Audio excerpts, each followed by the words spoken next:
السلام علیکم ناظرین، آپ دیکھ رہے ہیں پی سی ورلڈ نیوز اور میں ہوں غلام رزقی پروگرام ٹاک ٹائم کے ساتھ آج ہم آپ کی ملاقات جس شخصیت سے کرا رہے ہیں ان کو فیصل آباد کیا پورا پاکستان ہی جانتا ہے۔ اے پی ایس کے چیئرمین ہیں خالد حیات کو صاحب ہمارے ساتھ موجود ہیں، ان سے بات کرتے ہیں۔ السلام علیکم۔ وعلیکم السلام۔ کیسے سر آپ؟ اللہ تعالیٰ کا فضل ہے، آپ کیسے ہیں؟ ٹھیک ہے، شکر اللہ تعالیٰ۔ جیسا کہ حکومت نے اعلان کیا ہے کہ بلکہ اسکولوں کے لیے خوشخبری ہے کہ حکومت 15 ستمبر کو انہوں نے اعلان کر دیا ہے کہ کھولنے کا، تو اس بارے میں آپ کیا بریف کریں گے؟ آپ اس کو خوشخبری کہہ رہے ہیں، ہمارے تو اس پہ تحفظات ہیں اس تاریخ کے حوالے سے۔ 13 مارچ سے تعلیمی ادارے بند ہیں، اور جب سے یہ کووڈ-19 جیسی بیماری ہے، سب سے پہلے جو لاک ڈاؤن ہے وہ انہوں نے تعلیمی اداروں پہ لگایا، اور پرائیویٹ تعلیمی اداروں کو حکومت نے بے یار و بے مددگار چھوڑ دیا۔ ہم توقع کر رہے تھے پرائم منسٹر پاکستان سے، چیف منسٹر پنجاب سے، باقی صوبوں کے جو وزراء اعظم سے، وہ تعلیم دوست پالیسیاں تشکیل دیں گے، اور وہ جو کم فیس والے ادارے ہیں ان کے لیے ریلیف پیکج کا اعلان کریں گے۔ لیکن ایسا نہیں ہو سکا، اس کے باوجود کہ پرائم منسٹر نے اپنی تقاریر میں 2 دفعہ اس کا اظہار بھی کیا کہ پرائیویٹ سیکٹر جو ہے وہ کافی ساری مشکلات میں ہے، لیکن عملی طور پہ کچھ نہیں کیا گیا۔ ہم نے تو پاکستان تحریک انصاف کو سپورٹ کیا تھا، جتنے بھی پرائیویٹ تعلیمی ادارے ہیں، اور یہ پاکستان کی تاریخ میں پہلی دفعہ تھا کہ تعلیمی ادارے کھل کے کسی بھی سیاسی جماعت کو سپورٹ کر رہے تھے۔ تحریک انصاف کو اقتدار میں لانے کے لیے جو پڑھی لکھی یوتھ ہے اور پڑھی لکھی کمیونٹی ہے، ان کا بڑا کلیدی رول ہے۔ بالکل۔ اور یہاں پہ مختلف کالجز، مختلف سکولز، انہوں نے اپنے اداروں میں تحریک انصاف کی امیدواروں کی سپورٹ کے لیے کنونشن کروایا۔ پھر یہ کنونشن ایک بڑا ہم نے کروایا ایک ہوٹلز میں، جس میں ہزاروں نجی تعلیمی اداروں کے جو پرنسپلز ہیں وہ شریک ہوئے، اور جتنے چین سسٹم ہیں اور کالجز ایسوسیشن ہیں، انہوں نے کھل کے پاکستان تحریک انصاف کو سپورٹ کی۔ ہماری حکومت، ہماری جماعت کی حکومت ہے، اور ابھی تک میں سمجھتا ہوں کہ کمیونیکیشن گیپ ہے۔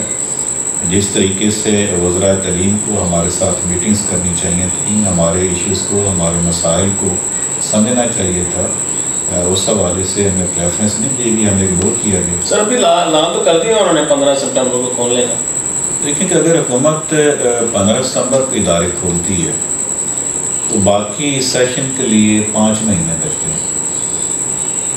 5 مہینوں میں سلیبس کا پورا کرنا ناممکن ہے۔ اب جو بی پلان حکومت نے تیار کیا ہے سمارٹ سلیبس کے حوالے سے، میں سمجھتا ہوں کہ جب آپ ایک سلیبس کو آپ شارٹ کر رہے ہیں، اس میں بہت ساری ایسی چیزیں جو بچوں کے سیکھنے کے لیے تھیں، خاص طور پہ وہ بچے جو پوزیشن کی دوڑ میں شامل ہوتے ہیں اور وہ چیپٹر، وہ سبجیکٹ نہیں پڑھ سکیں گے سلیبس شارٹ ہونے کی وجہ سے، تو کس طرح مقابلے کی دوڑ میں اپنی پوزیشن کو یقینی بنائیں گے۔ تو یہ میری یہی اپیل ہے حکومت سے کہ جلد از جلد ادارے کھول دیے جائیں۔ ہم چاہتے تھے کہ 15 اگست سے اداروں کو کھولنے کی پرمیشن دیجیے۔ ہم یہ نہیں چاہتے کہ 15 اگست سے ہم اسٹوڈنٹس کو بلا لیں۔ یہ اگر 15 اگست کو ادارے کھولنے کی حکومت ہمیں اجازت دے دیتی ہے تو پہلے 1 یا 2 ہفتہ جو ہے ہم پیرنٹس کی ٹریننگ کروائیں گے، تربیت کریں گے کس طریقے سے آپ نے اپنے بچوں کو اسکولز میں بھیجنا ہے۔ اس حوالے سے حکومت کو ہمیں اعتماد میں لینا چاہیے۔ جو فیصلہ سازی ہے، وہ جو ہم اسٹیک ہولڈرز ہیں، ہمیں ہمارے ساتھ مشاورت کرنی چاہیے۔ یہ عمل ابھی تک نہیں ہو رہا۔ سر آپ نے ابھی ذکر کیا کہ حکومت چاہ رہی ہے کہ سمارٹ جو ہے سلیبس جو کر دیا جائے، جو سمارٹ، لیکن حکومت نے تو ایک طرف یہ اعلان بھی کیا تھا کہ یہ جو سارا ٹنور ہے وہ آگے شفٹ ہو جائے گا، یعنی کہ اگلی کلاسز میں پروموشن دے دی جائے گی بچوں کو۔ پھر سمارٹ سلیبس کا تو کیا بنے گا پھر؟ اچھا، اس حوالے سے اگر بالفرض 1 سال بچوں کا ضائع کر دیا جائے، بچوں کو اوور ایج ہونے کا مسئلہ، جنہوں نے میڈیکل میں ایڈمیشن لینا ہے، انجینئرنگ میں ایڈمیشن لینا ہے، پوری زندگی سے 1 سال نکل جانا ہے۔ جب یہ تحقیق سامنے آ چکی ہے کہ بچوں کو زیادہ خطرہ نہیں ہے، جب ادارے انشور کر رہے ہیں، گارنٹی دے رہے ہیں کہ ہم SOPs پہ عمل درآمد کریں گے. ہمارے اداروں میں سینیٹائزر گیٹ لگے ہوں گے. ہم بچوں کو سینیٹائز کرنے کے بعد اسکول میں داخل ہونے کی پرمیشن دیں گے. ہم کلاسز کو ڈیوائڈ کر لیں گے. اگر ایک کلاس 20 یا 30 اسٹوڈنٹس پہ مشتمل ہے, ہم ان کو ڈیوائڈ کر کے فرسٹ ٹائم سیکنڈ ٹائم بلا سکتے ہیں, یا آدھی کلاس کو یا ایک تہائی کو ایک دن بلا سکتے ہیں, اور ایک تہائی بچوں کو اگلے دن, اور ایک تہائی بچوں کو پھر اس سے اگلے دن بلا سکتے ہیں. ایک بینچ پہ اگر ایک بچہ سوشل ڈسٹینسنگ کے ساتھ بیٹھا ہو, کلاس میں کلورین ملے پانی سے سپرے کیا ہو, باہر سینیٹائزر گیٹ ہو, بچوں کو سینیٹائز کیا گیا ہو, ایک دن میں 2 یا 3 دفعہ ڈس انفیکشن کے لیے وہاں پہ سپرے کیا گیا ہو, تو میرا نہیں خیال کہ وہاں سے کرونا نہیں پھیلے گا. اچھا, تعلیمی اداروں کی بندش کی وجہ سے اداروں کو کیا نقصانات ہو رہے ہیں؟ دیکھیے, سب سے تو جو بڑا نقصان ہے وہ تعلیمی نقصان ہے.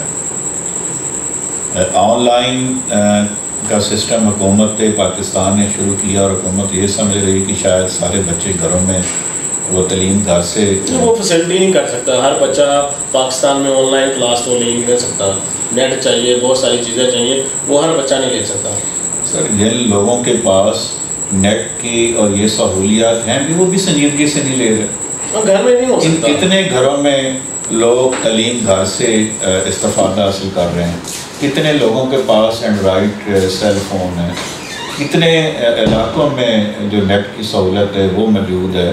اگر ایک گھر میں 3 یا 4 یا 5 بچے ہیں تو پیرنٹس کس طریقے کے ساتھ خود بھی موبائل فون رکھیں اور سب بچوں کی انفرادی طور پر موبائل فون لے کر دیں, نگرانی کرو. اور اس کا جو سب سے بڑا نقصان ہو رہا کہ اس سے آن لائن اسٹڈی کا بچے جو موبائل کا استعمال ہے وہ بہت زیادہ اور غلط استعمال کر رہے ہیں. آج تک تو ہم روکتے آئے ہیں کہ بچوں کو موبائل کے استعمال سے روکنا چاہیے.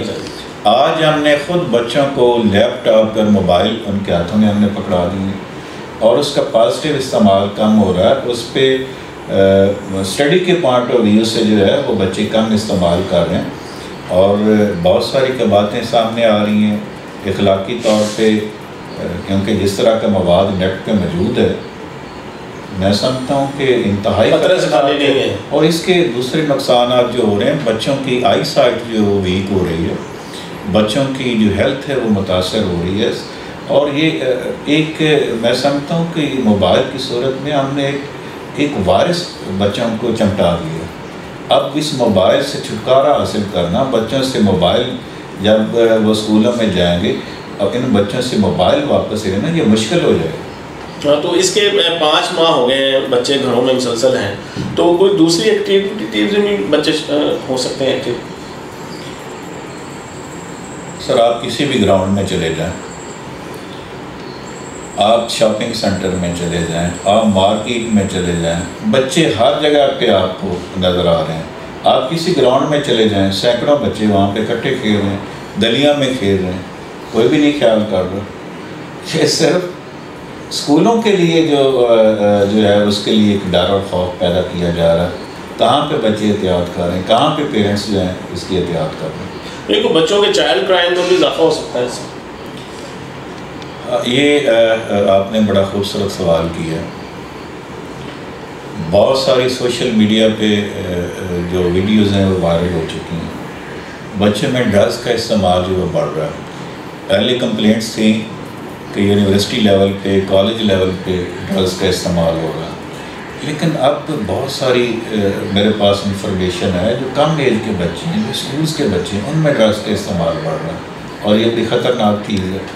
یہ اس لیے ہو رہا ہے کہ بچے فارغ ہیں, محلوں میں, گلیوں میں آوارہ بچوں کے ساتھ پھرتے ہیں, ان کی سب بچوں کو اچھی سوسائٹی جو ہے میسر نہیں ہے. اور اس سے زیادہ جو اور خطرناک ہے, 2.5 کروڑ بچہ اسکولوں سے باہر تھا پاکستان میں. 5 کروڑ بچہ جو اسکولوں میں اس وقت تعلیم حاصل کر رہا تھا, یہ 5 مہینے گھروں میں بیٹھنے سے جو لوئر مڈل کلاس کے پیرنٹس تھے, مڈل کلاس کے پیرنٹس تھے, انہوں نے اپنے بچوں کو کام پہ لگا دیا. چائلڈ لیبر میں جو ہے وہ خطرناک حد تک اضافہ ہو چکا ہے. اور ڈراپ آؤٹ ریشو میں سمجھتا ہوں کہ وہ بہت بڑھ جائے گی. اس کے ساتھ ساتھ کیونکہ 90% سے زائد جو پرائیویٹ تعلیمی ادارے ہیں وہ رینٹڈ بلڈنگز میں ہیں، اور فکس ہمارے چارجز ہیں، اخراجات ہیں، یوٹیلیٹی بلز ادا کرنا، بلڈنگ کے رینٹ ادا کرنا، اسٹاف کو سیلری دینا، اور ہمارے تمام جو یوٹیلیٹی بلز ہیں وہ حکومت کمرشل بنیادوں پہ ہم سے جو وصول کرتی، چارج کرتی. تو بہت سارے ایسے ادارے ان کے بس میں نہیں رہا کہ وہ کس طریقے سے بلڈنگ مالکان کو رینٹ ادا کریں. کئی بند بھی ہو گئے ادارے.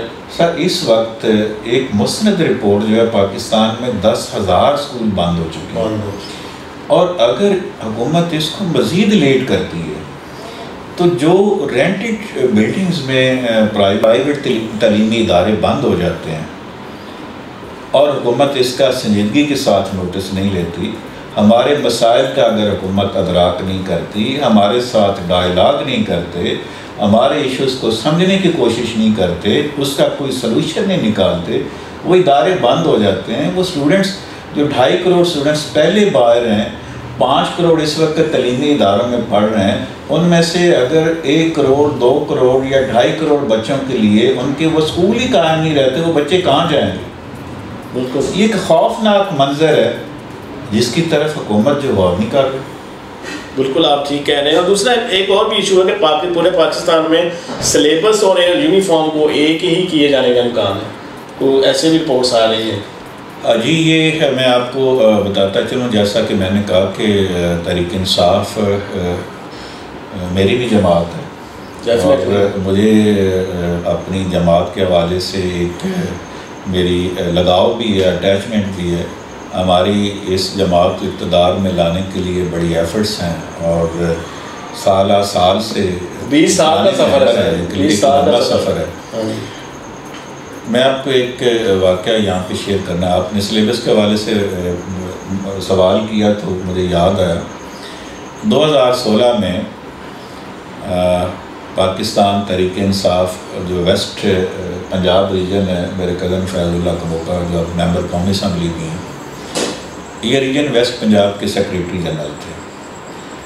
تو خان صاحب نے یہاں پہ فیصل آباد میں ایک جلسے کے لیے آنا تھا، اور مینیفیسٹو جو پاکستان تحریک انصاف کا ہے اس حوالے سے بھی آگے جنرل الیکشن آ رہے تھے، وہ تیاری کی جا رہی تھی.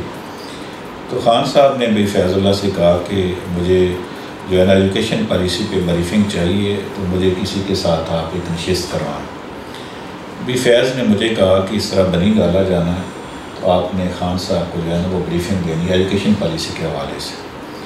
2016 میں بھی فیض اللہ، میں، فاروق حبیب صاحب تھے، وہ بھی ممبر قومی اسمبلی ہیں، لطیف نظر صاحب تھے ممبر صوبائی اسمبلی ہیں، اس طرح بہت سارے کاسرو صاحب وہ بھی اب ایم پی ہیں اللہ کے فضل کے ساتھ. یہ سارے دوست تھے، ہم بنی گالا چلے گئے. تو خان صاحب نے مختلف جو شعبہ جات تھے ان کے ساتھ میٹنگ رکھی تھی. اسی دن آئی ایس ایف کے ساتھ بھی تھی، جو تحریک انصاف کا لیڈرز ونگ اس کے ساتھ بھی میٹنگ تھی، خیبر پختونخوا سے جو کابینہ تھی اس کا ایک ڈیلیگیشن بھی آیا ہوا تھا، اور فیصل آباد کے جو ٹکٹ ہولڈر تھے پاکستان تحریک انصاف کے، اس کا وفد بھی گیا ہوا تھا.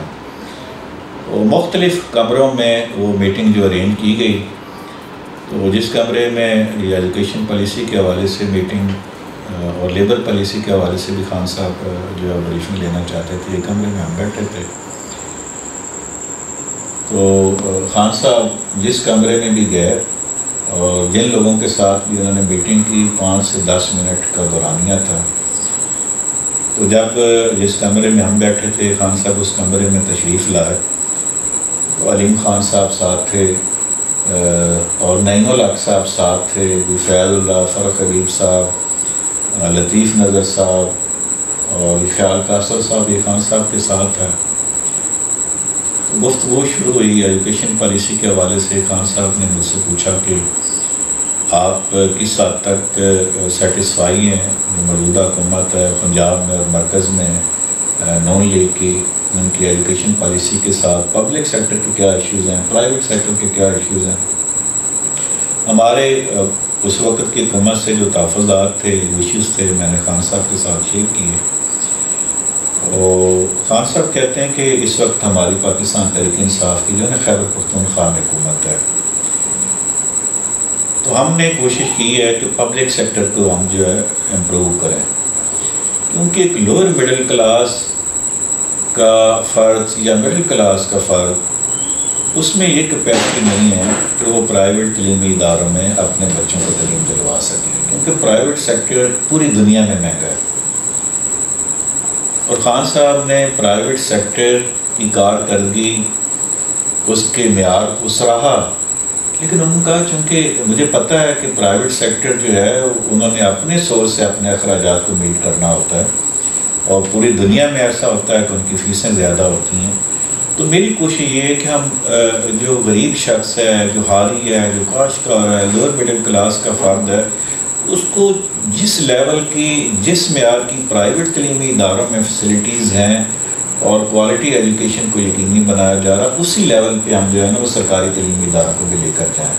انہوں نے کہا خیبر پختونخوا میں اس حوالے سے ہم کافی حد تک کامیاب ہوئے ہیں، جس کی وجہ سے جو پبلک سیکٹر ہے خیبر پختونخوا کا، اس پہ لوگوں کا اعتماد پیرنٹس کا بڑا، اور 2 لاکھ اسٹوڈنٹس جنہوں نے نجی تعلیمی ادارے چھوڑ کر انہوں نے پبلک سیکٹر میں اپنے ایڈمیشن لیے۔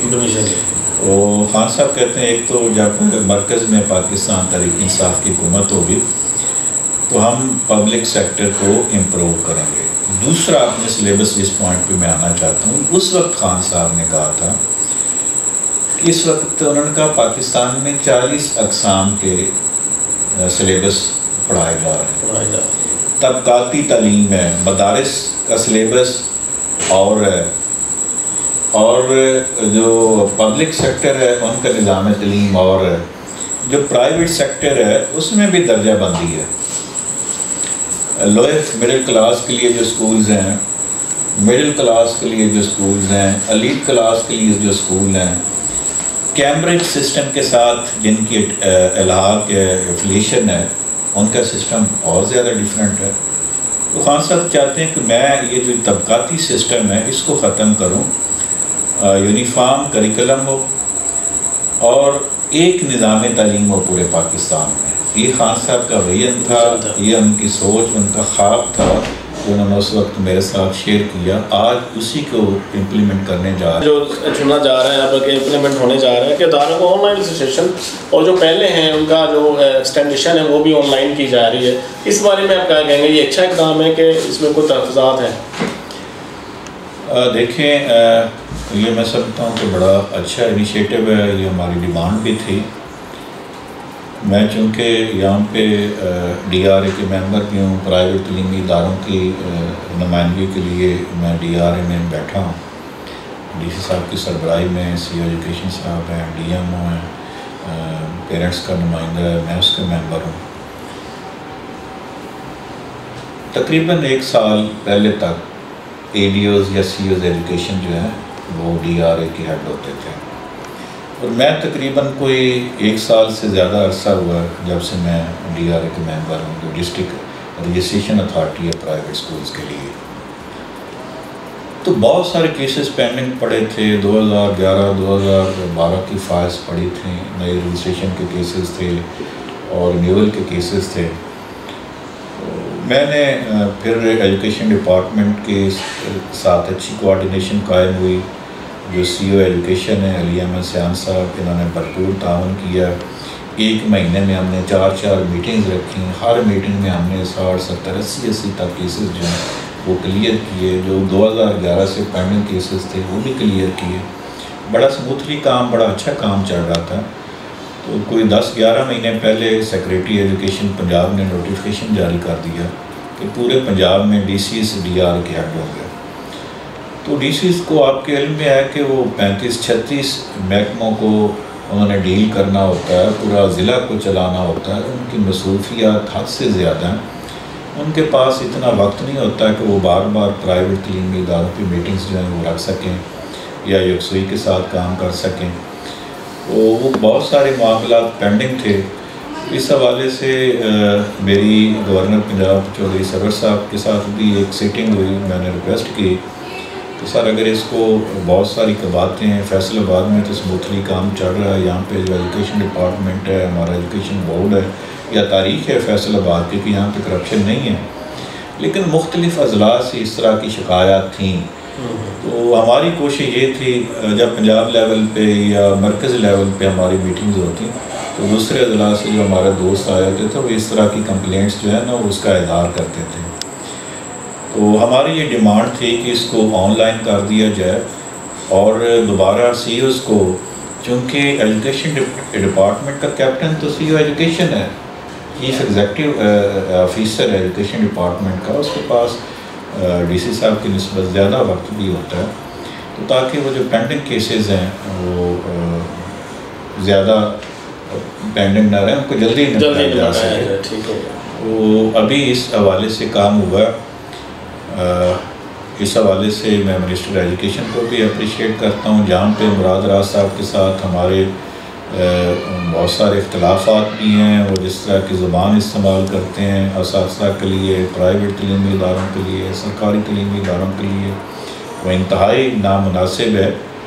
کیونکہ جو تعلیمی ادارے ہیں اور جو اساتذہ کرام ہیں، ان کا کام ہے لوگوں کی تربیت کرنا، تعلیم دینے کے ساتھ ساتھ اپنی نئی نسل کی تربیت، یہ بھی تعلیمی اداروں کا کام ہے، معلمین کا کام ہے، اساتذہ کرام کا کام ہے. اور جو منسٹر ایجوکیشن ہوتا ہے وہ ایک نمائندہ ہے اساتذہ کرام کا، اسٹوڈنٹس کا، یعنی اس کو آپ کیپٹن کہہ سکتے ہیں کہ جو تعلیمی حلقے ہیں، علمی حلقے ہیں، ان کا وہ کپتان ہوتا ہے. تو اگر اس کی زبان سے اس طرح کے نازیبا کلمات نکلیں اساتذہ کرام کے لیے، خواہ استاد ہے، خواہ اس کا تعلق پبلک سیکٹر کے ساتھ ہے یا پرائیویٹ سیکٹر کے ساتھ ہے، تو میں اس کو نامناسب سمجھتا ہوں. بالکل بہت سارے بیٹھ کے مختلف ایشوز ہوتے ہیں، بیٹھ کے ہمارے ساتھ بات کریں، انڈرسٹینڈنگ ہو سکتی ہے، کمیونیکیشن گیپ ہو سکتا ہے، تو ہم دلیل کے ساتھ دوسرے کو قائل کر سکتے ہیں، بجائے ایک جو ایس ایچ او کا، ایک جو تھانے دار کا طریقہ کار ہوتا ہے اور ایک جو منسٹر ایجوکیشن ہے اس کا جو طریقہ کار، اس کا جو انداز، اس میں فرق ہونا چاہیے. بالکل. لیکن اس کے باوجود اس کام کے حوالے سے آن لائن رجسٹریشن کا اور رینیول کا جو انہوں نے کام یہ اسٹیپ اٹھایا، اس پہ میں ان کو مبارکباد بھی پیش کرتا ہوں. یہ اچھا اقدام ہے. جی خالد صاحب، حکومت کے لیے کیا پیغام دیں گے آپ تعلیمی اداروں کے حوالے؟ میری اپیل ہے وزیر اعظم پاکستان جناب عمران خان صاحب سے اور چیف منسٹر پنجاب کے ساتھ کہ وہ ہمارے ساتھ نشست کریں، ہمارے ایشوز کو سمجھنے کی کوشش کریں، تاکہ مل بیٹھ کے اس کا کوئی نہ کوئی ہم سلوشن نکالیں. ایک طرف جو پرائیویٹ تعلیمی اداروں کی ایسوسیشنز ہیں وہ باضابطہ ہیں کہ ہم نے 15 اگست سے تعلیمی اداروں کو کھول دینا ہے، حکومت ہمیں پرمیشن دے یا نہ دے. ہم بھی مرکز کے ساتھ بیٹھیں، اور جو اسلام آباد میں کنونشن ہوا اس میں پاکستان کی 104 تنظیمیں، ان میں سے 102 تنظیموں نے 15 اگست کی تاریخ کی حمایت کا اعلان کیا. لیکن میں اس کے باوجود یہ سمجھتا ہوں اگر ذمہ دار ارباب اختیار ہمارے ساتھ میٹنگ کریں اور اس کے لیے کوئی درمیانی راستہ جو وہ تلاش کیا جا سکتا ہے. میرا مطالبہ یہ ہے کہ اگر ہم 15 اگست کی بجائے اگر ہمارے ساتھ نشست ہو تو کوئی نہ کوئی سلوشن اس صورت میں بھی نکل سکتا ہے کہ اگست کے آخری ہفتے میں ادارے کھولے جا سکتے ہیں، پہلا 1 یا 2 ہفتے جو پیرنٹس کی تربیت کے لیے رکھے جا سکتے ہیں، 9th اور 10th. یہ بھی ہو سکتا ہے کہ جو حکومت پاکستان نے این سی او سی کی میٹنگ رکھی ہے 7 ستمبر کو، تو میرا مطالبہ یہ ہے کہ یوم عاشوراء کے بعد فوری طور پہ وہ اپنا اجلاس طلب کریں. اگر کووڈ-19 کے حوالے سے حالات بہتر ہیں، جیسا کہ اللہ کے فضل کے ساتھ بہتر ہیں، اور انشاءاللہ تعالیٰ مجھے امید ہے کہ بہتر رہیں گے، اس وقت پبلک بھی جو ہے وہ تعاون کر رہی ہے، تو 2 یا 3 ستمبر سے جو ادارے ہیں فوری طور پہ کھول دیے جائیں. بہت بڑا تعلیمی حرج ہو رہا ہے، گیپ پیدا ہو رہا ہے، اور اس کے ساتھ ساتھ جیسا کہ میں نے چائلڈ لیبر کا ذکر کیا، اور جو قوم کے نونہال ہیں ان میں ڈرگس کے استعمال کا میں نے ذکر کیا، ڈراپ آؤٹ ریشو کا میں نے ذکر کیا، تو یہ چیزیں بہت نقصان دہ ہیں. خدا را اس حوالے سے ہمارے ساتھ ڈائلاگ کریں اور اس کا کوئی نہ کوئی حل جو ہے وہ تجویز کریں۔ دوسرا میں مطالبہ کروں گا حکومت پاکستان کے ساتھ کہ جو کم فیس لینے والے ادارے ان کے لیے ریلیف پیکج کا اعلان کیا جائے، انٹرسٹ فری جو ہے لانگ ٹرم کے لیے ان کو جو ہے لون وہ دیا جائے۔ تیسرا مطالبہ میرا حکومت پاکستان سے یہ ہے کہ ایک ادارہ 500 روپے فیس چارج کرتا ہے، ایک ادارہ 50,000 روپے فیس چارج کرتا ہے۔ دونوں کیٹیگری سے ایک طرح کی ٹیکسز کمرشل بنیادوں پہ وصول کیے جاتے ہیں۔ جو ٹیکس 500 روپے فیس لینے والا ادارہ پے کرتا ہے، وہی ٹیکس جو ہے 50,000 روپے فیس لینے والا ادارہ جو پے کرتا ہے۔ تو اداروں کی کیٹیگرائزیشن کی جائے، جو 500 روپے سے لے کر 2,000 روپے تک فیس لینے والے ادارے ہیں ان کی الگ کیٹیگری بنائی جائے، 2,000 سے لے کر 4,000 روپے تک فیس لینے والے اداروں کی الگ کیٹیگری بنائی جائے، 4,000 سے لے کر 6,000 روپے تک فیس لینے والے ادارے ان کی الگ درجہ بندی کی جائے، اور 6 سے 12,000 پھر 12,000 سے اوپر جتنے بھی فیس لینے والے ادارے ان کی الگ کیٹیگری اور ان کی کلاسیفیکیشن کی جائے، اور اسی حوالے سے ان سے جو ٹیکسز وصول کیے جائیں، بالخصوص جو 4,000 روپے سے کم فیس لینے والی ادارے حکومت ان کو فلاحی ادارے ڈکلیئر کریں۔ بہت شکریہ۔ چیئرمین APS خالد موقع صاحب، جنہوں نے تعلیمی معاملات کے حوالے سے ہم سے تفصیلی بات چیت کی، کیا تحفظات ہیں اور کیا ہونا چاہیے۔ تو اگلے پروگرام تک کے لیے ہمیں اجازت دیجیے۔ اللہ حافظ۔ پاکستان زندہ باد۔